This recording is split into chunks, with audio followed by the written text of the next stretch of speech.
மதுரை வெள்ளக்கல் குப்பை கிடங்கில் திடீரென தீ பற்றியது. இதில் சிக்கிய 5 பேர் பத்திரமாக மீட்கப்பட்டுள்ளனர். இது தொடர்பான தகவல்களை செய்தியாளர் சுபாஷிடம் கேட்கலாம். சுபாஷ், வணக்கம். எப்படி தீ பற்றியது? முழு விவரங்களையும் பதிவு பண்ணலாம்.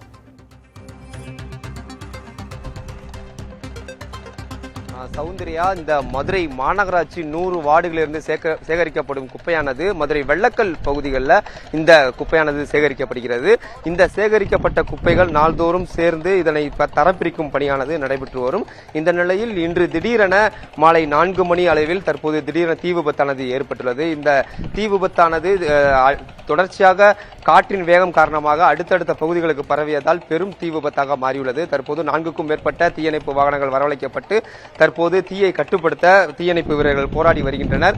மேலும் தீயணைப்பு வாகனங்கள் வரவழைக்கப்பட்டிருப்பதாகவும் மாநகராட்சி ஆணையாளர் கௌரவ்குமார் தெரிவித்திருக்கிறார். கூடுதலாக அருகில் உள்ள சிவகங்கை மாவட்டத்திலிருந்தும் தீயணைப்பு வாகனங்கள் வரவழைப்பதற்கான ஏற்பாடுகளும் செய்யப்பட்டிருக்கிறது. தண்ணீர்களும் மாநகராட்சி வாகனம் மூலமாக கொண்டு வந்து தீயை கட்டுப்படுத்த முயற்சியானது செய்யப்பட்டு வருகிறது.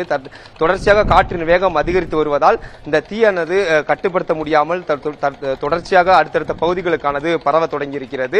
இதை கட்டுப்படுத்துவதற்கு தற்போது தீயணைப்பு வாகனங்கள் வரவழைக்கப்பட்டு தற்போது கட்டுப்படுத்தும் முயற்சியில் தீயணைப்பு வீரர்கள் ஈடுபட்டு வருகின்றனர். தொடர்ச்சியாக மாநகராட்சி ஆணையர் கௌரவ்குமார் தீ பற்ற தகவல் தெரிந்தவுடனே இந்த பகுதிக்கு வருகை தந்து தண்ணீர் அளவு போன்றவற்றை வருவதற்கான ஏற்பாடுகள் செய்யப்பட்டிருக்கிறது.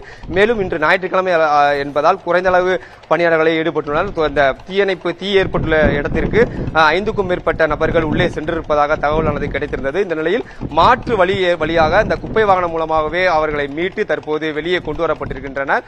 தொடர்ச்சியாக இந்த தீயை கட்டுப்படுத்துவதற்கான முயற்சிகளை ஈடுபட்டு வருகின்றனர். சௌந்தர்யா,